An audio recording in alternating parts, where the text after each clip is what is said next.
জানিয়েছি ডক্টর জাহিদুর রহমানকে। ডক্টর জাহিদুর রহমান রাজনৈতিক বিশ্লেষক এবং আরও অনেকগুলো পরিচয় আছে, এখন হয়তো বাড়তি করে বলার দরকারই নেই। আমাদের সাথে আরও আছেন জাতীয় নাগরিক পার্টির যুগ্ম সদস্য সচিব সালেউদ্দিন শিফাত এবং অল্প সময়ের মধ্যে আমাদের মাঝে এসে উপস্থিত হবেন গণসংহতি আন্দোলনের প্রধান সমন্বয়কারী জুনায়েদ সাকি। আমি ডক্টর জাহিদুর রহমান, আমি আপনার কাছে যদি প্রথম আসি তাহলে ডাকসু নির্বাচন নিয়ে একটু কথা বলতে চাই। যে আমরা তো এর আগে এক সময় আমি শুনেছিলাম যে ঢাকা ইউনিভার্সিটি একটা বৃহত্তর একটা মাদ্রাসায় পরিণত হচ্ছে, এ ধরনের একটি মন্তব্য শুনেছিলাম। এবং যিনি এই মন্তব্যটি করেছিলেন তার ভিতরে একজনের ধর্মবিদ্বেষ আছে, ইসলাম ধর্মবিদ্বেষ আছে, সেটাও আমরা শুনেছি এবং মোটামুটি তার মন্তব্য থেকে তাই মনে হয়েছে। কিন্তু এখন এই যে ডাকসু নির্বাচনে যে ফলাফল, এই ফলাফল আসলে কি বার্তা দিচ্ছে? ছাত্র শিবিরের প্যানেলকে সমর্থন দেওয়া এবং তাদের সবাইকে বিজয়ী করার মধ্য দিয়ে কি এরকমটা ধরে নেওয়া যায় যে তরুণদের মধ্যে অনেকেই আসলে দুটি বিষয়, একটা হচ্ছে মুক্তিযুদ্ধ নিয়ে দে আর নট বদার্ড, একটি বিষয় মুক্তিযুদ্ধে কখন কে তাদের কি অবস্থান নিয়েছিল, সেই দলের প্যারেন্ট সংগঠনের প্যারেন্ট যে দল, সেই দলের কি অবস্থান ছিল সেগুলো নিয়ে তারা বদার্ড না, একটি মেসেজ। আর দ্বিতীয় মেসেজ যেটি, সেটা হচ্ছে যে তারা কি আসলে ইসলামী শরিয়া আইন বাংলাদেশে কায়েম হোক সেরকমটা দেখতে চায় কিনা। আপনি কিভাবে দেখছেন? ধন্যবাদ। আমার কাছে আসলে ঠিক কোনোটাই মনে হয় না। মানে অনেকগুলো ফ্যাক্টর নিয়ে আলোচনা হয়েছে এবং এটা আমি মানতে প্রস্তুত আছি যে আমাদের জেন জি যাদের কথা বলছি আমরা, তারা সম্ভবত খুব লং টার্মে এটার ইম্প্যাক্ট কি হবে সেটা দেখেন না। মানে এখন একটা আলাপ আছে না, পোস্ট ইডিওলজিক্যাল সোসাইটি, এখন ওগুলো আর খুব বেশি ম্যাটার করে না। রাদার আমি এখন কেমন আছি, আমি এই মানুষটাকে কিভাবে দেখছি, বা দীর্ঘদিন ধরে রাজনীতি যদি থাকতো ঠিকঠাক মতো ফোরকাস্টিং, ধরুন যে ইয়াং বেড়ে উঠেছে, সে শেখ হাসিনার বাংলাদেশে বেড়ে উঠেছে, সে পলিটিক্যাল ন্যারেটিভে খুব বেশি কানেক্টেড হতে পারে নাই। আমি বলছি না জামাত শিবিরকে ভোট দেওয়া যাবে না, কিন্তু সে কি, তার চিন্তা কি, তার ভবিষ্যৎ পরিকল্পনা কি, এগুলো কি যথেষ্ট ভালোভাবে তাদের কাছে পৌঁছেছে? তাদেরকে এই ধরনের আলাপচারিতা হয়েছে? তাদেরকে পাঠচক্রে গেছে? তারা কি কোথাও পড়েছে? তারা কি কোথাও দেখেছে? সেটা যখন হয় নাই, তখন তার সামনে যা যা আসলো, যে তরুণরা they really are impressive young people, তারা তাদের সাথে বিভিন্ন সময় তাদের প্রয়োজনে পাশে থেকেছে, তারা তাদের সাথে নানান এক্সট্রা কারিকুলার অ্যাক্টিভিটিসে ছিল, তাদের হলে সংকট থাকলে সেটা দূর করার চেষ্টা করেছে। শুধু তাই না, ভার্সিটিতে আসার আগে তাদের কোচিং সেন্টার তাদেরকে ট্রেন করার চেষ্টা করেছে, কারণ টাকা কম থাকলে সেখানে তাকে কম ডিসকাউন্টে ভর্তি করেছে। সো এগুলো সে মাথায় রাখছে। এখন এগুলো তারা করা, এটা দেখে ভোট দেবো আমি যে বেনিফিটটা এখন পাচ্ছি, নাকি এটা তাদের কোনো একটা পরিকল্পনা আছে যেটা দিনের শেষে, ভালো খারাপ ইজ এ ডিফারেন্ট ডিবেট, কারো কাছে মনে হতে পারে খারাপ, ওইটাও দেখার তার ওই দূরে দেখার দূরদৃষ্টিটা হয়তো আর ছিল না, কারণ তার কাছে ওই জিনিসগুলো নিয়ে যাওয়া বছরের পর বছর হয় নাই। সে কারণে তারা আসলে ইনস্ট্যান্টলি যা যা ছিল, যা যা দেখেছে, সেইগুলোর ভিত্তিতেই সম্ভবত ভোট দিয়েছে।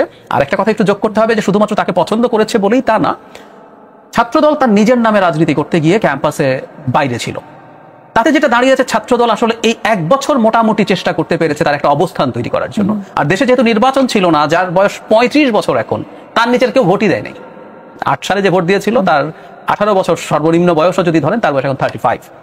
তাহলে আপনি খেয়াল করুন, এরা বেড়ে উঠেছে শেখ হাসিনার বাংলাদেশে। তারা আসলে বিএনপি কি, ছাত্রদল কি, ক্যাম্পাসে সে যখন এসছে তখন সেগুলো দেখতে পায়নি। শিবিরের অন দ্য আদার হ্যান্ড, তারা কোনো না কোনো ফর্মে আসলে ক্যাম্পাসে ছিল, ফলে তাদের যোগাযোগ, তাদের কানেক্টিভিটি, বিভিন্ন এগুলো ব্রিলিয়ান্ট পলিটিক্স। আমি শুধুমাত্র আওয়ামী লীগে ঢোকাটাকে আমি স্ট্রংলি ডিনাউন্স করি, কারণ আওয়ামী লীগে আপনি যখন ঢুকবেন, আমার যেটা মুনাফিকি মনে হয়, আমি একদম সহজ আপনার কথা যদি বলি, আপনি রাজনীতির বাধ্য হতে হবে তা না। আপনি নামে রাজনীতি না করেন, ছাত্র শিবিরের জন্য টাফ সিচুয়েশন ছিল, আপনি রাজনীতি না করতে পারতেন, কিন্তু এর বাইরে তারা অনেকগুলো সংগঠন বা নানান ফর্মে থাকতে চেয়েছেন। এবং যেহেতু ছাত্র শিবিরের রাজনীতি বহু জায়গায়, ঢাকা ইউনিভার্সিটিতেও ছাত্র সংগঠনগুলো মিলে নিষিদ্ধ করে রেখেছিল, এটাও হাস্যকর। তো তারা ভেতরে ভেতরে থেকে, তারা প্রকাশিত না হয়ে কিভাবে রাজনীতি করতে হয়, কিভাবে স্টুডেন্টদের সাথে কানেক্টেড হতে হয়, এই ধরনের একটা প্রস্তুতি ছিল, সেগুলো ছিল। অ্যান্ড ফাইনালি ছাত্রদল তো আসলে নির্বাচনটা করবে কিনা সেটা নিয়েই তাদের কনফিউশন ছিল। তাদের প্যানেল রেডি হয়েছে অল্প কয়েকদিন আগে, ফলে তারা যেটা প্ল্যান করে কাজ করবে, অথচ আমরা যে সাদিক কায়েম আর ফরহাদ যে নির্বাচন করবেন আমরা সেই কবে থেকে জানি। সুতরাং তাদের সেই প্রস্তুতির দৌড় আর ছাত্রদলের এই অপ্রস্তুতি, বরং এভাবে দেখা যেতে পারে তারা যে পরিমাণ ভোট পেয়েছে এরপরও, ছাত্রদলের কথা বলছি, ছাত্রদের এই সংগঠন তো নতুন কোনো সংগঠন, এটা পুরাতন সংগঠন এবং এখানে অনেক সমর্থক আছে, অনেক কর্মী আছে। সেই জায়গা থেকে এইটা কি খুবই গ্রহণযোগ্য যুক্তি কিনা যে তারা খুব অল্প সময় পেয়েছে? না, ওর কর্মী বা সমর্থক রিক্রুট করার সুযোগ কি হয়েছে? ঢাকা ইউনিভার্সিটিতে ছাত্রদল অপারেট করতে পারে না। আমার একবার মনে আছে, ঢাকা ইউনিভার্সিটি ছাত্রদলের কমিটি হয়েছে, তারা ভিসি কে সাথে দেখা করবেন, তার জন্য ফুল টুল নিয়ে যাচ্ছেন, তারা নীলক্ষেত থেকে যাওয়ার সময় পিটিএ তাদেরকে ওখানে শেষ করে দেওয়া হয়েছে। তো ওটা রিক্রুট করতে পারেন। আমি আসবো আপনার কাছে সালেউদ্দিন শিফাত, আপনাদের সমর্থিত যে ছাত্র সংগঠন, তাদের তো আমরা খুবই খারাপ পারফরমেন্স দেখলাম, কিন্তু জুলাই গণঅভ্যুত্থানের পক্ষের যে ভোট, সেই ভোটটা শুধুমাত্র ছাত্র শিবিরই বলছে এটা জুলাই গণঅভ্যুত্থানের বিজয়। আপনার মন্তব্য শুনতে চাই। আপনাকে ধন্যবাদ জানাচ্ছি এবং আপনার মাধ্যমে জিজিবি সকল দর্শক শ্রোতাকে ধন্যবাদ জানাই। প্রথমত, এই ভোটে যারাই বিজয়ী হয়েছে, যারাই পার্টিসিপেট করেছে, সবাই আসলে জুলাইয়ের পক্ষের শক্তি। ছাত্রদল বলেন, শিবির বলেন, বাংলাদেশ গণতান্ত্রিক ছাত্র সংসদ কিংবা উমামার প্যানেল কিংবা মেঘমোল্লারদার প্যানেল, সবাই জুলাইতে কিন্তু একসাথে কাঁধে কাঁধ মিলিয়ে লড়াই করেছে। ফলে এখানে জয় পরাজয় যাই হোক, সবাই জুলাইকেই আসলে রিপ্রেজেন্ট করেছে। এবং সবাই বোধহয় সমানভাবে করেনি, সবাই করেছে, কেউ নেপথ্যে কাজ করেছে, আমার মনে হয় কেউ ফ্রন্টে কাজ করেছে, আবার কেউ ধারণ করেছে। যে কালচারাল সংগঠন সে তো কালচারালি ফাইট করবে, ছাত্র ইউনিয়নের এক ধরনের ফাইটের ইতিহাস আছে, আবার ধরেন যারা ছাত্র অধিকার পরিষদ ছিল তাদের এক ধরনের ফাইটের ইতিহাস আছে, আমাদের একটা আলাদা ফাইটের ইতিহাস আছে, প্রত্যেকের রোল আলাদা। So that is not the question. I think এই ইলেকশনটা 1979 থেকে 2019 পর্যন্ত যতগুলো ডাকসু হয়েছে, এটা মান্না ভাইয়ের কথা, কিছুক্ষণ আগে মান্না ভাই আপনাকে ফোন করেছিলেন, মান্না ভাইয়ের কথাতেই এইটা কিন্তু বেস্ট পার্টিসিপেটরি ইলেকশনের একটা। এবং 2-4টি যদি অসঙ্গতি বাদ দেই, কিছু অসঙ্গতি যে হয়নি তা না, বাংলাদেশ গণতান্ত্রিক ছাত্র সংসদ কিছু অসঙ্গতির কথা বলেছে, কিন্তু 2-4টি অসঙ্গতি বাদ দিলে এটা কিন্তু আসলে বেস্ট পার্টিসিপেটরি ইলেকশনের একটা প্রমাণ। এবং বিশ্ববিদ্যালয় শিক্ষক নেটওয়ার্ক যখন তাদের নির্বাচন পরবর্তী পর্যবেক্ষণ, সেখানে তারা এই কথাটা বলেছে। এখন যদি আমি শুরু করি জাহিদ ভাই, শুরুতে দুটো প্রসঙ্গ, যেহেতু আপনি মানে আপনি আমার প্রশ্নের বাইরে গিয়ে নির্বাচন নিয়ে বলছেন যে one of the best elections, সেই জায়গা থেকে এই যে অভিযোগটা আসছে, এটা কেন আসছে বলে আপনার মনে হয় যে আওয়ামী লীগের ভোটটা কই গেল, এবং বলছে আওয়ামী লীগের সাথে টাকা করে বিজয় হয়েছে? এই প্রসঙ্গে আসতেছি, এটা আসলে খুবই মানে অনৈতিক প্রশ্ন আমার মতে।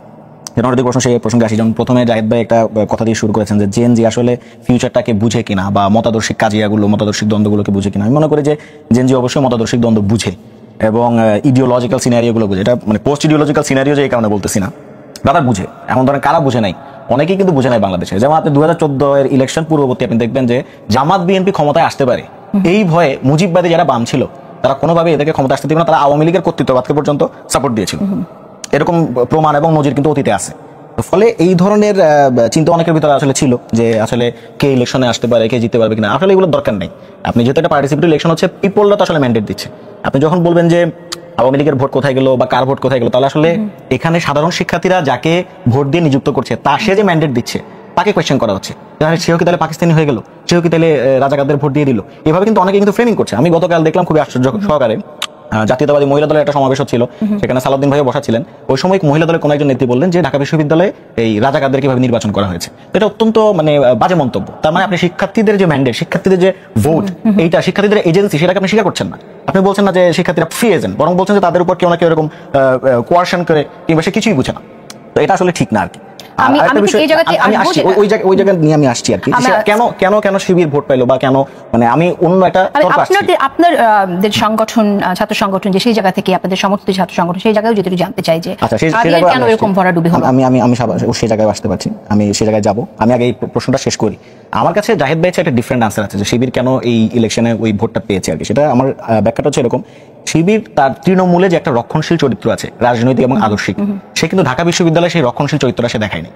বরং সে এখানে বেশ উদারনৈতিক এবং নিজস্ব একটা সেকুলার প্রস্তাবনা, নিজস্ব একটা সেকুলার রাজনীতি সেখানে নির্মাণ করেছে। আপনি যদি দেখেন তার যে প্যানেল, সেখানে ফাতিমা তাসনিম জুমা একজন আছেন, তার প্যানেলে সর্বমিত্র চাকমা নামে একজন আছেন।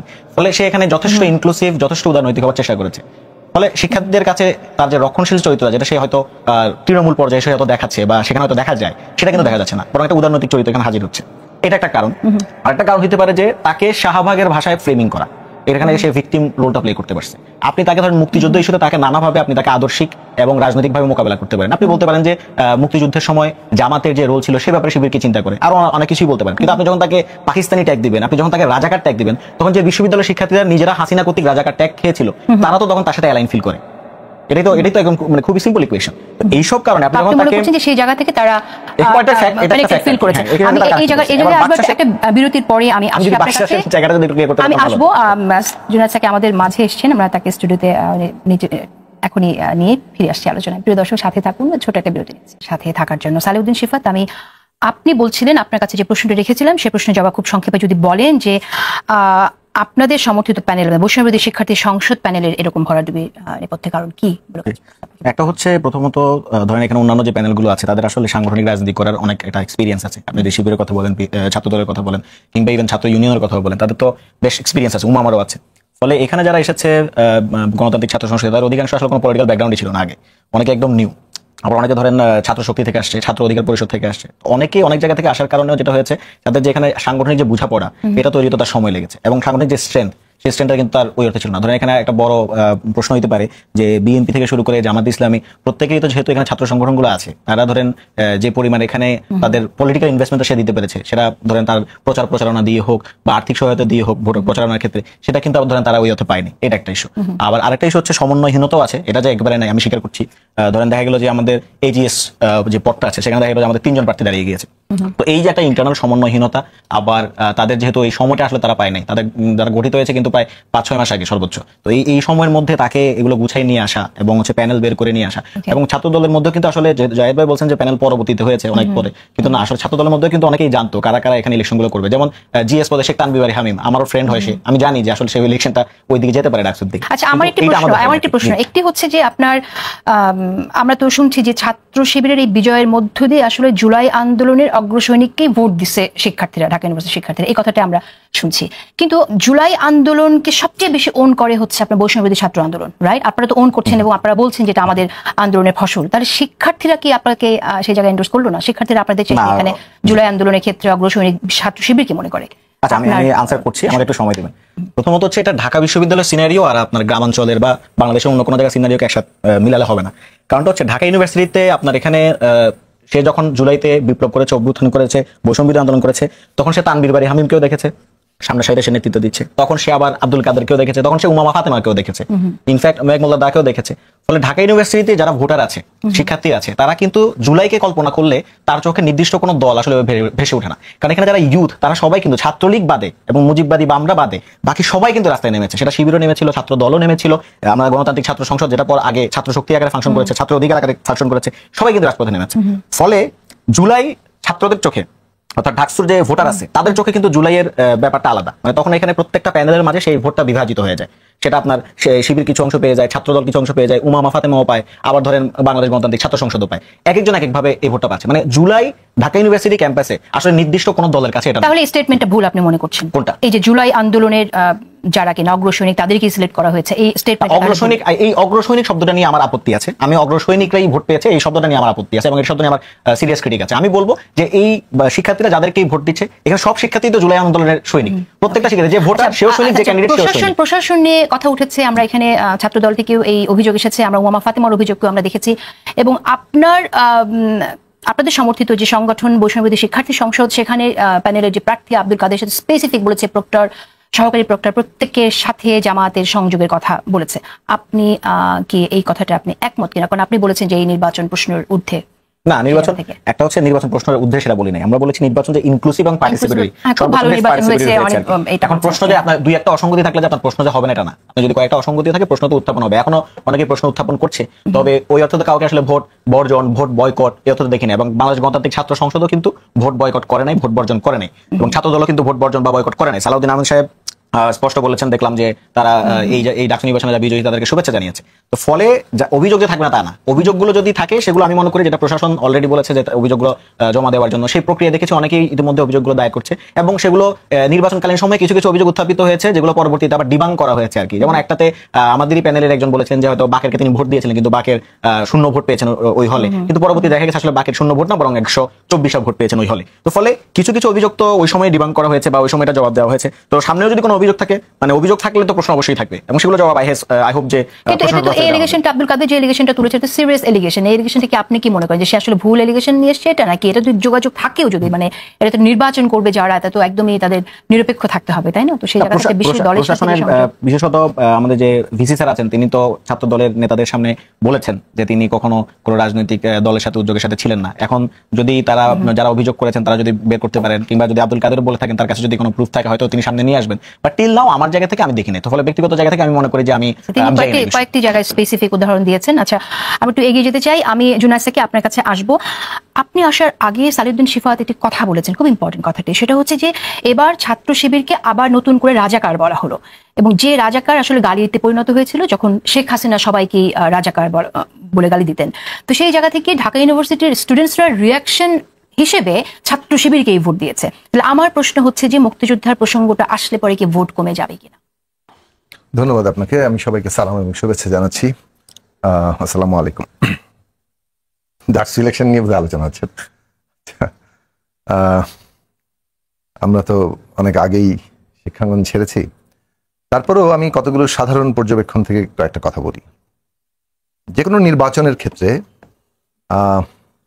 যখন আপনি কাউকে সাধারণ প্রতিপক্ষ হিসেবে ট্রিট করেন, কারণ একজন ব্যক্তি সবার মোটামুটি প্রতিপক্ষ হচ্ছে, তাহলে সে কার্যত মূল পক্ষ হিসেবে হাজির হয়। কিন্তু দেখা গেল যে সেই সাধারণ প্রতিপক্ষের বিপরীতে কোনো সাধারণ প্রার্থী নাই। এখানে বেশ কয়েকটা পক্ষ, ধরেন ইসলামী ছাত্র শিবিরের যে প্যানেল, তার বিপরীতে কাজ করেছে অন্ততপক্ষে ইম্পর্টেন্ট 4টা থেকে 5টা প্যানেল। ছাত্রদল, স্বতন্ত্র একটা প্যানেল হিসেবে উমামান নেতৃত্বাধীন প্যানেল, বাদশাহের প্যানেল, বামপন্থী ছাত্র সংগঠনগুলোর 2টো প্যানেল, তার মধ্যে একটা মোটামুটি আলোচিত বেশ সামনে এসছে। আবার আরো কয়েকটা ছাত্র সংগঠন, ইন্ডিপেন্ডেন্টলি ছাত্র ফেডারেশন এবং অন্যান্য, তারাও তাদের পুরো প্যানেল না দিলেও বিভিন্নভাবে তাদের প্রার্থিতা দিয়েছে। এইটার প্রতিদ্বন্দ্বের জায়গাটা দেখেন, আপনি প্রতিপক্ষ হিসেবে নির্বাচন হচ্ছে মোটামুটি এই আওয়াজের ভিত্তিতে প্রায় মানে কিভাবে যেন এটা দাঁড়িয়ে গেল যে মানে শিবির প্রধান প্রতিপক্ষ হিসেবে ট্রিটেড হচ্ছে এবং তাকে যে ন্যারেটিভে করা হচ্ছে সেটা সেই পুরনো ন্যারেটিভ, মুক্তিযুদ্ধ বনাম রাজাকার। সেই ন্যারেটিভটা এমনিতেই কিন্তু প্রায় অকার্যকর হয়ে গেছে। এটার ব্যাখ্যা আমি আগেও অন্যান্য টেলিভিশনে বলেছি যে মুক্তিযুদ্ধ বলে যে ন্যারেটিভটা দাঁড় করেছে, আওয়ামী লীগ এবং মুক্তিযুদ্ধ সমর্থক এরকম একটা আওয়ামী লীগ ন্যারেটিভ দাঁড় করিয়েছে এবং সেই মুক্তিযুদ্ধকে ব্যবহার করে সে তার পুরো এই ফ্যাসিস্ট অপশাসনটাকে জায়েজ করেছে। এবং সেইখানেও তারা জামাতকে মানে যাকে বলে না, give a bad name first and then kill, তো মোটামুটি জামাত হচ্ছে সেই শত্রু যাকে দমন করে সে তার নিজেকে জায়েজ করার চেষ্টা করছে এবং যেই তার প্রতিপক্ষ তাকে জামাতের সাথে ট্যাগ করছে, প্রথমে বিএনপিকে, তারপর আমাদেরকেও ট্যাগ করছে, আমাদের জামাতি বলতো আর কি। ধরেন এইভাবে তারা জামাতে, ফলে জামাতের কিন্তু একটা আপেক্ষিক মানে একটা নির্দিষ্ট সময় তাদের উপরে যে অত্যাচার বিএনপির উপরে ভয়ঙ্কর ভাবে হয়েছে, অনেক বড় আকারে হয়েছে, গুম খুন, লক্ষ লক্ষ মামলা, গ্রেফতার। জামাতের ব্যাপারেও কিন্তু একটা বড় তাদের উপর দমন পীড়ন চলেছে এবং সেই দমন পীড়নে তাদের একটা মজলুম জায়গা তো তৈরি হয়েছে, তাদের উপর কন্টিনিউয়াসলি দমন পীড়ন চলছে। তাহলে কিন্তু আপনি সেটা করছেন কি ভাবে, মানে আপনি আপনার ফ্যাসিস্ট শাসনকে জায়েজ করছেন। এইটা এই দীর্ঘ 15 বছরে ধীরে ধীরে অকার্যকরী শুধু নয়, মানুষ এটার বিপরীত জায়গায় চলে গেছে, যার ফলে শেখ হাসিনা যখন রাজাকার বলে সেটার এইরকম বিপরীত প্রতিক্রিয়া হয়, তুমি কে আমি কে, রাজাকার কে বলেছে স্বৈরাচার। ওই স্লোগানটা আসে। তো মুক্তিযুদ্ধ তো আমাদের ভিত্তি। 1971 সালে এত লক্ষ লক্ষ মানুষের আত্মত্যাগের উপরে রাষ্ট্রপতন হয়েছে। মুক্তিযুদ্ধ ছাড়া আসলে মানে কেউ যদি এটার বিপরীত দাঁড় করায় তাহলে সেটা তো মানে ভয়ঙ্কর একটা ব্যাপার। কিন্তু প্র্যাকটিক্যালি আওয়ামী লীগের যে মুক্তিযুদ্ধের বয়ান, এইটা মানুষ গ্রহণ করতে চাচ্ছে না। জনগণের মুক্তিযুদ্ধ তো জনগণের একটা বয়ান আছে। মুক্তিযুদ্ধ কারা করেছে? এই দেশের কৃষক, শ্রমিক, জনগণ, তরুণরা।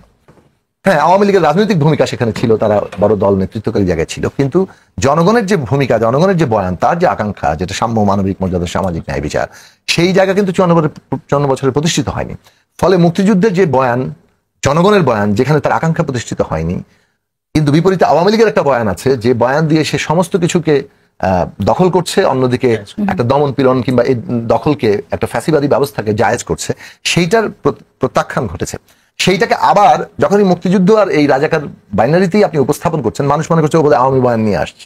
আপনার বয়ান যদি আপনি ডিফারেন্টলি করতেও চান, ঠিক সেইভাবে উপস্থাপিত হয়নি। ফলে যেটা প্রয়োজন ছিল যে এই যে একটা পক্ষকে ধরেন আপনি যদি ওটা করেনও, তাহলে আপনারও তো একজন সাধারণ প্রার্থী থাকতে হবে। সেই জায়গা কিন্তু আপনি তৈরি করেননি। এটা হলো প্রধান মানে শক্তি ভারসাম্যগত প্রশ্ন। আপনি যদি বাকিদের একজন সাধারণ প্রার্থী দেখেন, ভোট হিসেব করলে মোটামুটি সে কিন্তু ছাড়িয়ে চলে যায়। এটা গেলে একটা। তারপরে আপনার নিজস্ব বয়ান দরকার ছিল। বয়ানটা দরকার ছিল ভবিষ্যৎমুখী রাজনীতির। শিবির এখানে প্রতিযোগিতা করছে, they are one of the part, but আপনার তো নিজস্ব পলিটিক্যাল প্রপোজাল থাকবে। সেই প্রপোজালের জায়গাটাতে আমরা যেভাবে আশা দরকার ছিল চেষ্টা করেছে, কিন্তু সেটা প্রাধান্য পায়নি মুক্তিযুদ্ধ বনাম রাজাকারের বয়ানের চাপে। এইটা একটা বড় কারণ। কিন্তু শিবিরের দেখুন তাদের আরো অনেকগুলো গুরুত্বপূর্ণ জায়গা আছে। একটা হচ্ছে পজিটিভলি বলা যায়, তারা পুরো আগেও সোশ্যাল ওয়ার্ক করতে, এই 13 মাস ধরে সোশ্যাল ওয়ার্ক করেছে। মানে ধরেন কেরিয়ার বিষয়ে টেকনোলজিক্যাল প্রশিক্ষণ, আর্থিক নানান সহযোগিতা, এগুলো কিভাবে করতে পেরেছে দেখেন। এই ক্ষেত্রে শিবির কিন্তু একটা খুবই আপাত কৌশলগত সুবিধা নিয়েছে, যেটা প্রশাসনগত নানান কারণে, এমনকি আমার ধারণা এখানে আরো আন্দোলনকারী শক্তিদের মধ্যে বাকশাস কিংবা তাদেরও একটা অংশগ্রহণের জায়গা ছিল। ঢাকা বিশ্ববিদ্যালয়ে কি হলো? ছাত্র রাজনীতি নিষিদ্ধ। ছাত্র রাজনীতি নিষিদ্ধ করে আপনি কোনো ছাত্র সংগঠনকে ইউনিভার্সিটির ভিতরে ফাংশন করতে দিচ্ছেন না, কিন্তু শিবির সেখানে কিন্তু ঠিকই ফাংশন করছে। এবং শিবির যেহেতু দীর্ঘদিন তারা চাপের মধ্যে থেকেছে, তারা আন্ডারগ্রাউন্ড কায়দায় কাজ করার একটা বিরাট দক্ষতা অর্জন করেছে, তারা কিন্তু এই শিবির কোথায় সাধারণ ছাত্রের নামে আসতেছে ছাত্র রাজনীতি বন্ধ করতে হবে, কিন্তু এটা কিন্তু শিবিরই অর্গানাইজ করতেছে। আবার শিবির ধরেন হলে খুবই তার ওই অপ্রকাশ্য কায়দায় তারা ঠিকই কাজ করে যাচ্ছে এবং এই কাজগুলো 13 মাস ধরে তারা করতে পেরেছে, যে কাজটা অন্য কোনো ছাত্র সংগঠন ঢুকতেই পারছে না, অথবা তার প্রকাশ্য কাজ করতে যেহেতু পারছে না, তার তো আবার অপ্রকাশ্য কাজ করার ওই স্কিল কিংবা ওই মেকানিজম তৈরি হয়নি। ফলে এইখানে একটা বিরাট অসমতল তৈরি হয়েছে। আমরা তো লেভেল প্লেইং ফিল্ড বলি, আগে থেকে একটা বড় অসমতল তৈরি হয়েছে।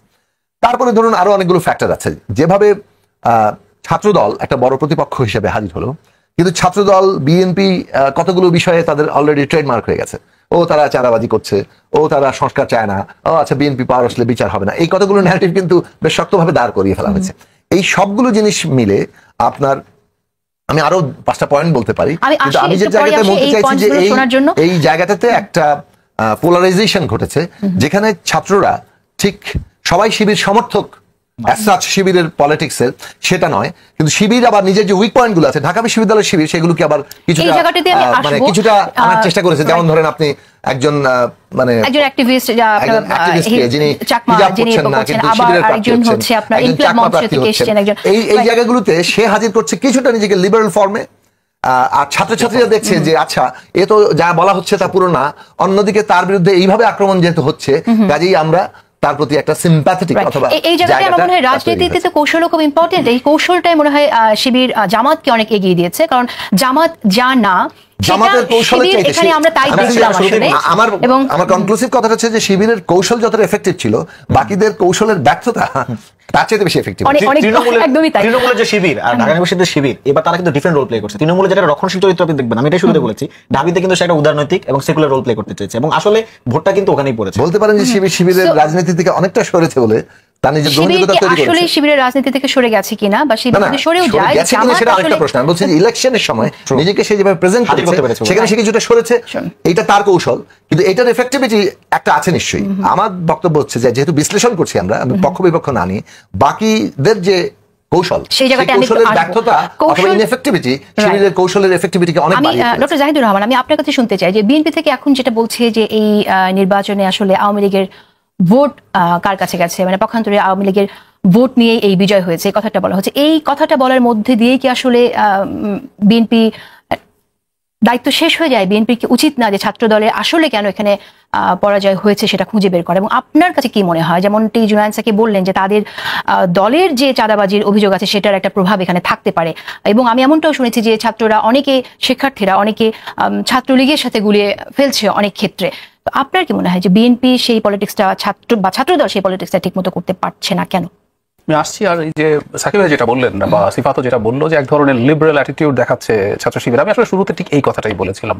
মানে আমি জেনজিদের সম্পর্কে এটা তাদের একদম শর্ট সাইটেডনেস, যে আপনি যখন শিবির এটা করছে এবং এটা দেখে আপনি যদি মনে করেন যে এটা তার চরিত্রগত একটা মেজর পরিবর্তন হয়ে গেছে, এটা যে ধরতে পারছেন না, এটা একটা ব্যর্থতা। আর আমি দলেরও ব্যর্থতা বলেছি যে দলগুলো যদি তার পলিটিক্যাল ডিসকোর্স আনতে পারতো, দেখাতে পারতো ওর এই যে পরিবর্তন তুমি দেখছো এটা ফেক, এটা একটা এই মুহূর্তের একটা কৌশল, দিনের শেষে ও আসলে এই, ওর প্যারেন্ট অর্গানাইজেশন এই, ওর মোটো এই, ও শরিয়া আইন কায়েম করতে চায়। এখন সেটা কেউ নেবে কি না? এই সিম্পল জিনিসটা শিবির, জামাতের একটি ছাত্র সংগঠন এবং জামাতে ইসলামী শরিয়া আইন কায়েম করতে চায়, এই সিম্পল জিনিসটা শিক্ষার্থীরা বুঝবে। আমি এজন্যই আসলে মূলত ওই ধরনের একটা মন্তব্য করেছি যে এটা এক ধরনের শর্ট সাইটেডনেস আছে, এটা দিয়ে যদি ডিসিভ করা যায় আমার ঢাকা ইউনিভার্সিটির স্টুডেন্টকে, আমি একটু আমাদের ভবিষ্যৎ নিয়ে একটু টেনশন করব। আমরা যদি এখন বিএনপির রাজনীতি নিয়ে কথা বলি, যে সেই জায়গাটা আপনি শুনতে চাই না।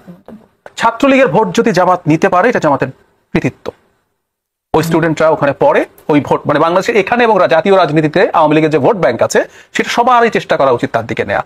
এখন শিবির যদি সেটা নিতে পারে খুবই সম্ভব। এখন কারো মনে হয় কি মানে আওয়ামী লীগের শিবিরকে ভোট দিবে বা জামাতকে ভোট দিবে, এটা হয় কিনা? এটা খুব সুন্দর একটা, মানে আমি একটা এক্সাম্পল দিতে পারি। পশ্চিমবঙ্গ বা ত্রিপুরাতে যখন নির্বাচন হচ্ছিল, খুব ইন্টারেস্টিংলি দেখা গেছে, পশ্চিমবঙ্গের কথা ধরুন, ওখানে মমতার পপুলার ভোটের পার্সেন্টেজ ঠিক থাকে, প্রায় বাড়ছে বিজেপির, এবং বিজেপির ততটা বাড়ছে যতটা কমিউনিস্টদের কমছে। একদম এটা পরীক্ষিত ভাবে আপনি মিলিয়ে নিতে পারবেন, মোটামুটি একই পার্সেন্টেজ। সো বামরা রীতিমতো গিয়ে ডানকে, চরম ডানকে ভোট দিচ্ছে। তার আওয়ামী লীগের জায়গা থেকে যদি চিন্তা করেন, ইভেন জাতীয় রাজনীতিতেও সে মানে জামাতকে ভোট দিলেও দিতে পারে, কারণ বিএনপির সাথে তার মূল সংঘাতের জায়গা। এখন আপনি যে প্রশ্নটা করছেন এটা আসলে খুবই লজিক্যাল, মানে এখন এটা ইম্পর্টেন্ট যে সে সামনে ছাত্র শিবিরে যাদেরকে দেখছে প্রচুর সোশ্যাল ওয়ার্ক করছে, নানান রকম এক্সট্রা কারিকুলার অ্যাক্টিভিটিতে সে জড়িত হচ্ছে, সেখানে ঢাকা ইউনিভার্সিটির এখানে ছাত্রদল আসলে তেমন কিছু যেসব অভিযোগ আছে এনারা করেন নাই, কিন্তু এই স্টুডেন্টদেরই তো বাড়ি আছে, তার পেরেন্টস আছে, সত্যিকার অর্থে কোনো কোনো জায়গায় তারা সরাসরি এফেক্টেড হচ্ছেন বিএনপির লোকজনকে দিয়ে। এবং বিএনপির যে এই ধরনের প্রবণতা আছে এটা বিএনপি নিজে স্বীকৃতি দেয়, দিয়ে তারা বহিষ্কারও করে, কিন্তু তারপরও কি খুব ভালো কন্ট্রোল করা গেছে?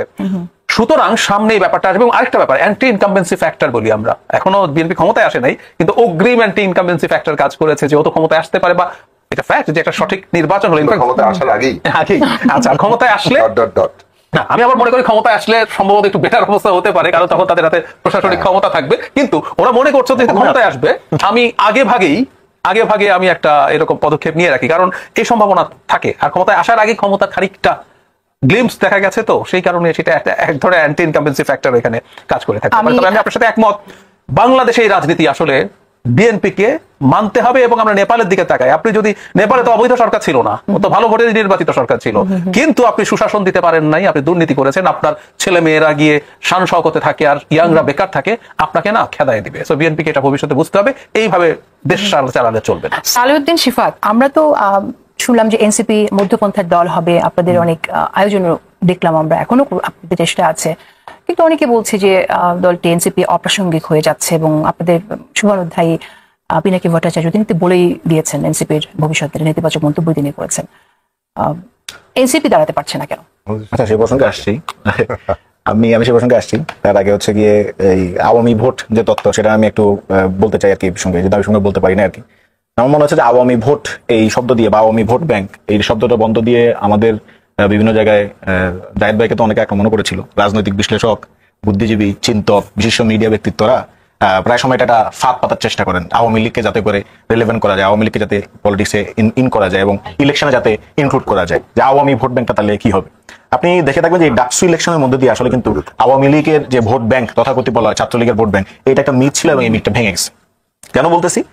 এই ছাত্রলীগ কিন্তু আওয়ামী লীগের এই সংগঠন, তারা কিন্তু বলেছে যে ডাকসুতে যাতে কেউ ভোট দিতে না যায়, ছাত্রলীগ সমর্থিত এবং সাধারণ শিক্ষার্থীদের কিন্তু আহ্বান করেছে, ছাত্রলীগের পেজ থেকে সভাপতি সেক্রেটারি তারা আহ্বান করেছে আপনারা ভোট দিতে যান না, ভোট বর্জন করেন। কিন্তু সেখানে আমরা দেখতে পেলাম যে প্রায় 78% শিক্ষার্থী ভোট দিতে গিয়েছে, প্রায় 80%। তার মানে এই যে সো কল যে আওয়ামী ভোট ব্যাংক, আমি মনে করি এই মিথটা বরং এই ডাকসু ইলেকশনের মধ্যে দিয়ে ভেঙে গেছে। এখন এইটা আমি প্রথমেই বলেছিলাম যে এটা অনৈতিক প্রশ্ন। কেন আমি বলেছি? ইউ ডোন্ট নো যে ভোটটা আসলে কোথায় গেল। না, আমি এবার আসি না, ভোটই তো নাই। আপনি ওই যে ভোট ব্যাংক, তথাকথিত ভোট ব্যাংক, এটা তো নাই। আমি আমার প্রস্তাবনা হচ্ছে এইটা। এখন আমি কেন বলছি যে এটা একটা অনৈতিক দাবি বা অনৈতিক প্রশ্ন, তার একটা কারণ আছে। সেটা হচ্ছে ধরেন আপনি শিবিরকে এই প্রশ্নটা করছেন, বা যে সে জিতে গেছে কারণ তাকে প্রশ্নটা করছেন, কিন্তু ধরেন আওয়ামী লীগের মতোই রাজনীতিটা, আওয়ামী লীগের যে মতাদর্শিক রাজনীতি, সেটা তো আসলে শিবির করে নাই। আওয়ামী লীগের মতাদর্শিক রাজনীতি কারা করছে? যারা বলছে যে সাদিক কায়েম সে হচ্ছে রাজাকার, সাদিক কায়েম হচ্ছে পাকিস্তানি, যে তুমিও জানো আমিও জানি সাদিক কায়েম পাকিস্তানি, এই স্লোগান যারা দিয়েছে, এইটা তো বেসিক্যালি কিছুক্ষণ আগে জোনায়েদ সাকিব ভাই বললেন, এইটাই তো বেসিক্যালি আওয়ামী লীগের মতাদর্শিক রাজনীতি। আবার আমরা দেখেছি একটা বড় দলের নাম নিলাম না, তাদের ফেসবুক পেজ থেকে লেখা হয়েছে এরকম যে তরুণদের প্রথম ভোট বাংলাদেশের পক্ষে হোক। তো এটার মানেটা কি? এটার অন্তর্নিহিত অর্থ দাঁড়ায় তার মানে নিশ্চয়ই ডাকসুতে বাংলাদেশের বিপক্ষে কোনো একটা শক্তি আছে, তারা নিশ্চয়ই ঠেকাও। আবার ধরেন আপনি যদি বলেন যে ওই মহিলা দলের যে একটা প্রোগ্রামের কথা, সেখানে তারা বললো যে রাজাকারদেরকে ভোট দিয়ে নির্বাচিত করেছে, তাহলে এই যে রাজাকার, পাকিস্তানি, বাংলাদেশ পন্থী না, এই যে কথাগুলো, এগুলো তো আসলে আওয়ামী লীগের মতাদর্শিক রাজনীতি। তাহলে আওয়ামী লীগের যে মতাদর্শিক রাজনীতি সেটা যারা করেছে তাদের ভোট তাদের কাছে যাওয়ার কথা, তাই না? মানে হিসেবে যদি আমরা ইকুয়েট করে বলতে চাই, তাই মনে করি যে এই প্রশ্নটা অনৈতিক প্রশ্ন, এই প্রশ্ন আসা উচিত না। আমার মনে হয় যে শিক্ষার্থীরা যেখানে ম্যান্ডেট দিচ্ছে সেটা নিয়ে আলোচনা করা উচিত। আর আপনি যে প্রশ্নটা করেছেন যে এনসিপি কি অপ্রাসঙ্গিক হয়ে যাচ্ছে কিনা, এনসিপি নিয়ে যেহেতু আলোচনা হচ্ছে তার মানে এনসিপি অপ্রাসঙ্গিক হয়ে যায় নাই, বরং এনসিপি প্রসঙ্গে আছে, প্রসঙ্গটাই তো এনসিপি প্রসঙ্গেই আছে। এখন আমাদের ব্যাপারে বলা হচ্ছে যে আমরা মধ্যপন্থী দল কিনা, বা এটা আমরা শুরু থেকেই বলেছি যে আমরা একটা বাংলাদেশপন্থী মধ্যপন্থা, যেখানে বাংলাদেশের নাগরিকদের জন্য সেটা আমরা নির্মাণ করব এবং সেটা আমরা চেষ্টা করে যাচ্ছি। এখন পুরোপুরি হয়তো আমার যে ইমপ্লিমেন্টেশনের জায়গা, সেটা হয়তো আমি পুরোপুরি সক্ষম এই মুহূর্তে হয়ে ওঠে নাই। আমার মাত্র শুরু হয়েছে, আমরা দল গঠন করার পর থেকে মাত্র 3 থেকে 4 মাস অতিবাহিত হয়েছে। 3 থেকে 4 মাসের মধ্যে আমি যে রাজনৈতিক কর্মকাণ্ড করছি, পুরো বাংলাদেশ জুড়ে ঘুরে আসছি, পুরো বাংলাদেশে আমি আমার মেসেজটা দিয়ে এসেছি। ফলে আমার ফ্লারিশের যে সময়টা সেটা আমাকে দিতে হবে। মানে আমাকে যে প্রশ্নটা করা হচ্ছে এটা আসলে করা দরকার হচ্ছে বাংলাদেশের অন্যান্য যারা রাজনৈতিক দল, যারা এত বছর ধরে রাজনীতি করছে, তাদের কাছে প্রশ্নটা করলে বোধহয় বেটার হয়।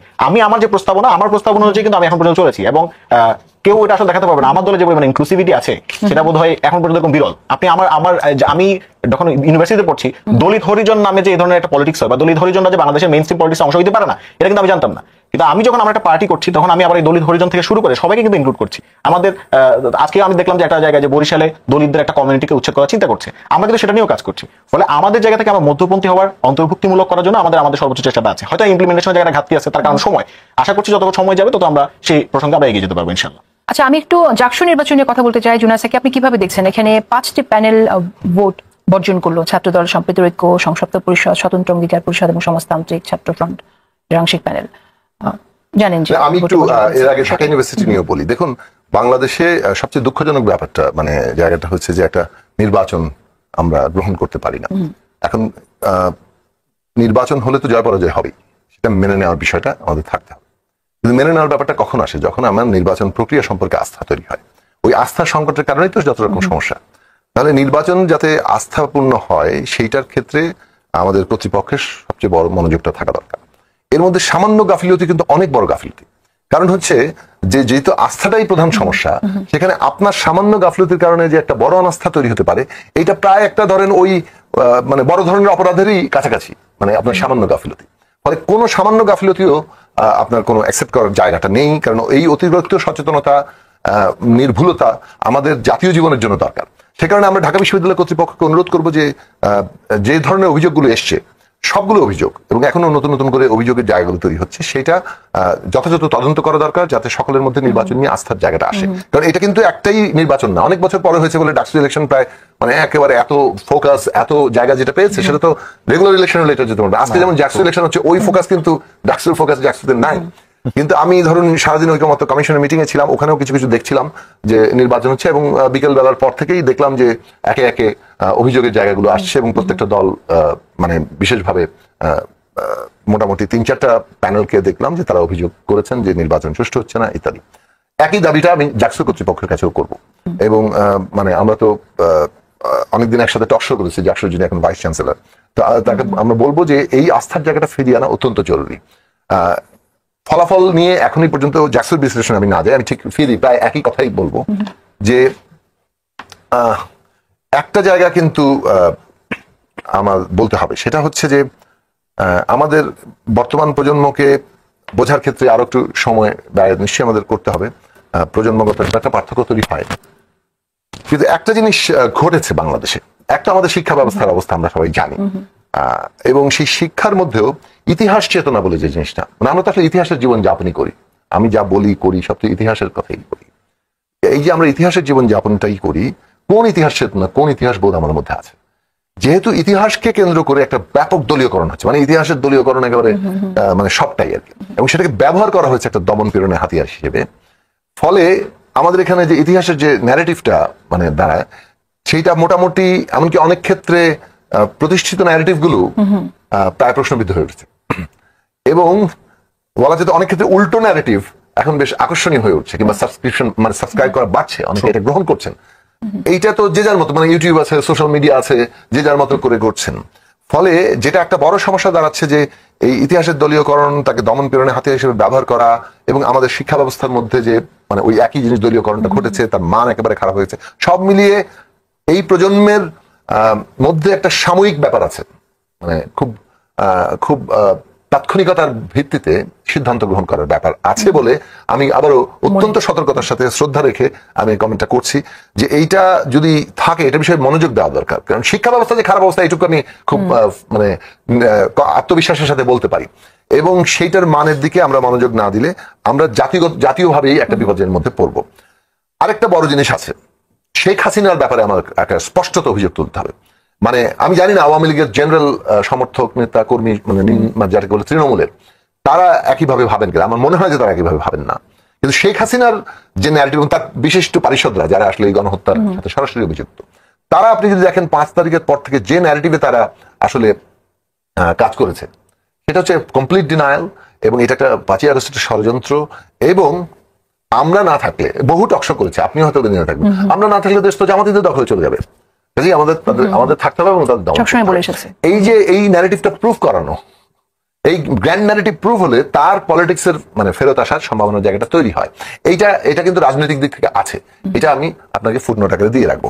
ভোট আসলে মানে কার পকেটে কতটা গিয়েছে, এটার তো একেবারে দালিলিক প্রমাণ নেই, তার সেই বিষয়টা নিয়ে মানে আমি এখনই কমেন্টে যাচ্ছি না, কিন্তু এই যে গ্র্যান্ড ন্যারেটিভটা আওয়ামী লীগের দিক থেকে আছে, সেটাকে অবশ্যই আমাদের মনে রাখা। আচ্ছা, আমি আসবো আপনার কাছে। একটা বিএনপির দিক থেকে খেয়াল রাখা দরকার, ক্ষমতার আসার আগেই যা করছে, ক্ষমতায় গেলে কি করবে, এটা কিন্তু বিএনপির ব্যাপারে মোটামুটি ভাবে একটা প্রতিষ্ঠান মানে জায়গা তৈরি হয়েছে। আমার মনে হয় বিএনপি নেতৃবৃন্দ এই বাক্যটিকে সাধারণভাবে এই বাক্যটিকে বিবেচনা নিয়ে তাদের ভবিষ্যৎ কর্মপরিকল্পনা তাদের ডক্টর জাহিদুর রহমান, জাতীয় সংসদ নির্বাচনে কি প্রভাব ফেলবে এই বিজয় আপনার কাছে একটু জানতে চাই। আর পাশাপাশি আরেকটা প্রশ্ন করে রাখে, সেটা হচ্ছে যে জাকসু নির্বাচন বর্জন করলো ছাত্রদল প্যানেল, কিন্তু আমরা এটা নিয়ে এমনটা শুনছি যে নিশ্চিত পরাজয় জেনেই এটা বর্জন করা হয়েছে, এরকম একটা মন্তব্য কিন্তু আছে। শুধু মানে ছাত্র দল না, আরো 5টি প্যানেল, সুতরাং এটা এককভাবে অন্যরাও কি জেতার ইচ্ছা ছাত্র দল সম্পর্কে অন্য প্যানেলগুলো আছে তারাও কি জেতার ইচ্ছা হয়েছিল মনে হয় না, কিন্তু তারপরে তারা সেখান থেকে বেরিয়ে এসেছেন। আমি যথেষ্ট পরিমাণ খোঁজ খবর করার চেষ্টা করেছি, কারণ আমি বুঝতে চাই, এবং খুবই অদ্ভুত সব অনিয়মের অভিযোগ আছে ওখানে। সুতরাং ওই নির্বাচনটা ইভেন ডাকসুতে যে ধরনের অভিযোগ আছে তার চাইতে বেশি অভিযোগ ওখানে। যেমন একটা ছোট উদাহরণ, 10% ব্যালট পেপার নাকি বেশি প্রিন্ট করা হয়েছে, মানে আপনি খেয়াল করুন, এরকম একটা তথ্য কেন্দ্রীয় ভাবে আছে। কোন কোন ব্যালট পেপারের মধ্যে ক্যান্ডিডেটদের কারো নাম নেই, মানে এই ধরনের ঘটনা পাওয়া যায়। যাই হোক, আমি বিস্তারিত যাচ্ছি না। সুতরাং আমি মনে করি এটা খুবই মিসম্যানেজড একটা ইলেকশন হয়েছে, এটা নিয়ে কোনো সন্দেহ নেই। কিন্তু আপনি এখন যে প্রশ্ন করছেন প্রভাব পড়বে কিনা জাতীয় সংসদ, একদম আমি একদম পড়বে না তা না, আবার অনেক পড়বে তাও না। মানে ডাকসু নির্বাচন এত বড় হয়ে উঠলো কেন? কারণ আপনারা মিডিয়া এটাকে বিরাট বানিয়েছেন। কেন বলছি কথাটা? মিডিয়ারও দোষ নেই। এত বছর পর বাংলাদেশে একটা নির্বাচন হলো, মানে শেখ হাসিনার সময়ে ন্যাশনাল ইলেকশন তো বটে, আমরা আমাদের মনে আছে সবগুলো দল যেখানে এত মনোযোগ দিয়েছে, দিতে বাধ্য হয়েছে, না না মনোযোগ দিতে বাধ্য হয়েছে, আমি আসছি সেই জায়গায়। মনোযোগ আপনারা দিতে বাধ্য করেছেন, আমার এক মাস ধরে নিউজ টক শো মানে আপনারা বাধ্য করেছেন। শেখ হাসিনার সময়ে মানে আমাদের মনে আছে 90s এমনকি বিএনপি 2001-06 বা আওয়ামী লীগের প্রথম টার্ম লোকাল গভর্নমেন্ট ইলেকশন গুলো খারাপ হতো না। 14 পর থেকে ওটা হয় না, পেশাজীবী কোনো সংগঠনের কোনো নির্বাচন হয় না, মানে নির্বাচন বলে কোনো বস্তু আর আসলে নেই। এই যে একটা নির্বাচন আসলো, আপনি দেখেন ক্যান্ডিডেটেরও কি হার, মানে 1:18 না নাকি 19, মানে যত স্টুডেন্ট আছে হল বা সবকিছু মিলে যত স্টুডেন্ট আছে তার 18-19 জনের বিপরীতে একজন করে ক্যান্ডিডেট হয়ে গেছে। এত ক্যান্ডিডেট, এত ভোট, এবং মিডিয়াও আসলে মারাত্মক হাইপ তৈরি করেছে। এবং সেটা আমার মনে হয় যেখানে এই বিষয়টাও গুরুত্ব দেওয়া উচিত যে দীর্ঘদিন মানুষ ভোট দিতে পারে না, এবং একটা ভোট হচ্ছে যে জিনিসটা, এই সংস্কৃতি তো আমাদের কাছে হারিয়ে গেছে। নিশ্চয়ই না, ঠিক আছে, আমি এই জন্য বলছি এই কারণে মিডিয়া প্রচুর করেছে এবং দলগুলো বাধ্য হয়েছে, কারণ যখন দেখলো মিডিয়া যখন প্রচুর করে এসব নিয়ে, এটা যতদূর যাওয়ার কথা ছিল তার চেয়ে বেশি মানুষের কাছে রিচ করছে। ধরুন গ্রামের হাটেও কিন্তু এখন বসে টকশো দেখা হয়, আমি জানি এটা অনেক মানুষ এরকম একই চা খেতে খেতে টকশো দেখছেন হাটে বসে, বাজারে বসে। নির্বাচনের পেছনে আমরা যেমন শুনছি যে জামায়াত ইসলামী এই নির্বাচনের জন্য ছাত্র শিবিরকে যে পরিমাণ ফান্ড দিয়েছে, কোটি কোটি টাকা ব্যয় করা হয়েছে, সেখানে মূল দল যেখানে এত ব্যয় করছে, এবং পাশাপাশি বিএনপিও চিন্তা করছে কি করে আসলে ডিফিট করা যায় ছাত্র শিবিরকে, তো সেই জায়গায় এটা কেন আলোচনার বিষয় হবে না? মিডিয়া কেন এটা নিয়ে কথা বলবে না? গণঅভ্যুত্থানের যারা এখানে সামনে সম্মুখে ছিল, সম্মুখ যোদ্ধা, তারা সবাই এই নির্বাচন চেয়েছে, নির্বাচনে যাচ্ছে। এই নির্বাচন একসময় আমরা এমনও শুনেছি ছাত্রদল করতে চায় না, কিন্তু সেই ছাত্রদলে আবার আগ্রহী হয়ে গেল। তো আলোচনার তো এটা ডেফিনেটলি আমার মনে হয় একটা বিষয়। ঠিক, আমি আবারও বলছি এটা আলোচনার বিষয় কি বিষয় না, ইজ এ ডিফারেন্ট ডিবেট, কিন্তু এটা প্রচুর মনোযোগ পেয়েছে।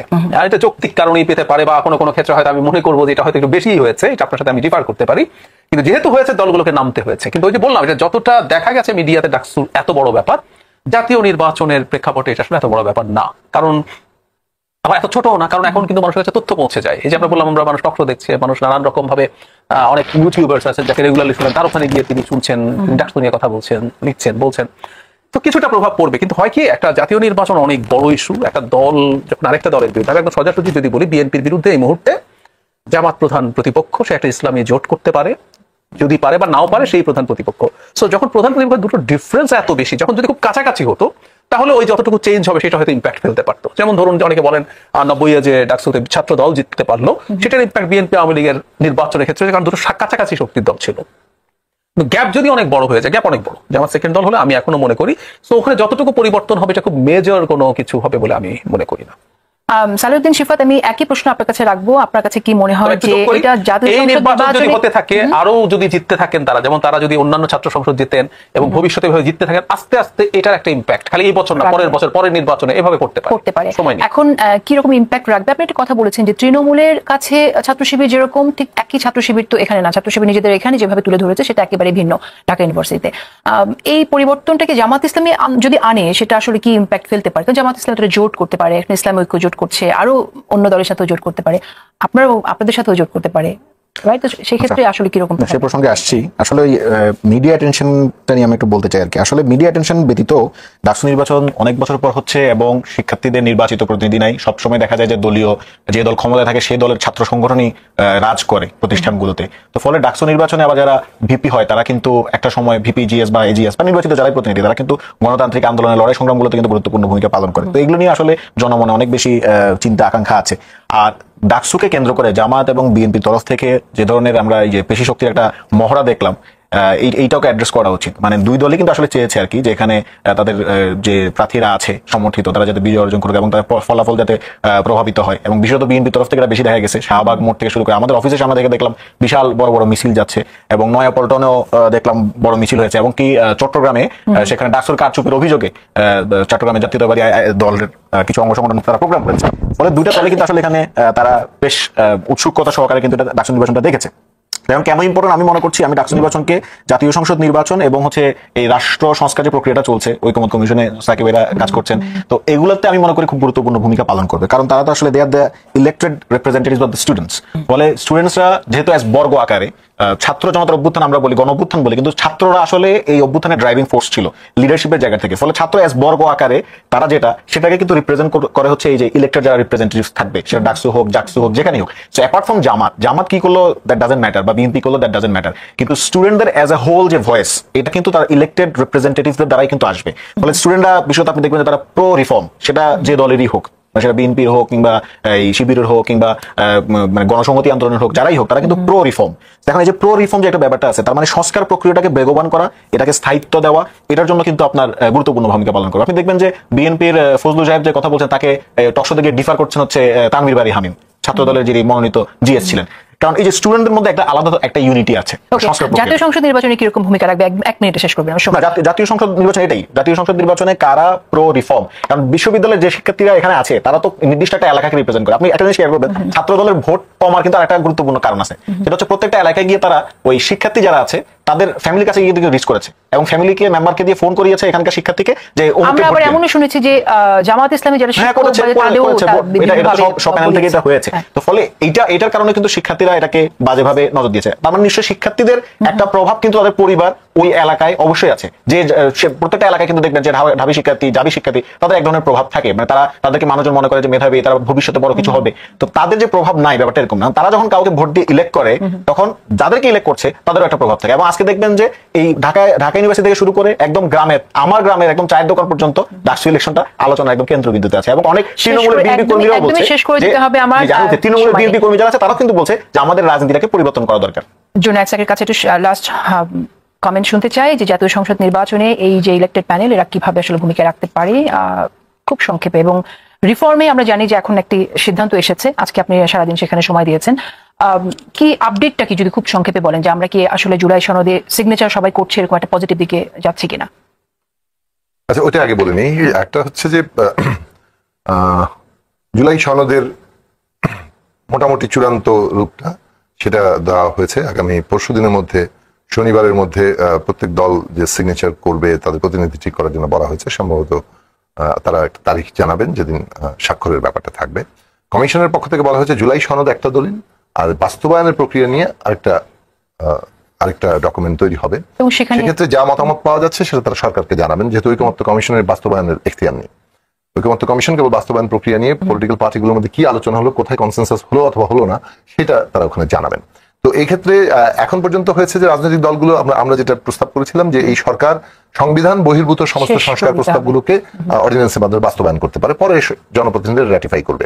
কিন্তু সংবিধান প্রশ্নে যে বাস্তবায়নের প্রশ্ন, সেখানে অনেকগুলো ধাপ আছে। এক হচ্ছে 4টা পয়েন্ট বলে। 1 নম্বর হচ্ছে যে ঐকমত্যের অংশ বাস্তবায়নের একটা আইনি বাধ্যবাধকতা থাকা দরকার। নোট অফ ডিসেন্ট কিংবা দ্বিমতের অংশগুলো জনগণের নির্বাচনের মধ্যে দিয়ে মীমাংসা হবে।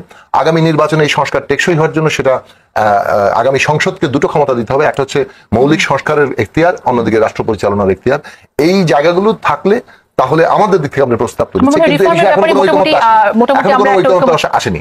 আর ইলেকশন নিয়ে যেটা বললেন যে প্রভাব থাকবে, আবার প্রভাব এটাই একমাত্র নির্ধারক হবে না। কারণ হচ্ছে যে জাতীয় নির্বাচন যে ডেমোগ্রাফিতে হবে সেখানে ছাত্ররা প্রভাবক কিন্তু নির্ধারক নয়। অশেষ তার ধন্যবাদ, ছাত্রদের মধ্যে অশেষ কোনো একক ধন্যবাদ। সমস্যার তো জায়গা নেই যে একটা দিকেই তারা কেবল দাঁড়িয়ে গেছে। সময়ের কারণে আমরা জুলাই সনদ নিয়ে আরো ডিটেল যেটা কথা বলতে পারতাম সেটা সম্ভব হলো না। নেক্সট আরেকদিন আমরা কথা বলবো নিশ্চয়ই। আপনার তিনজনকে অশেষ ধন্যবাদ। প্রিয় দর্শক, বিদায় নিচ্ছি আজ।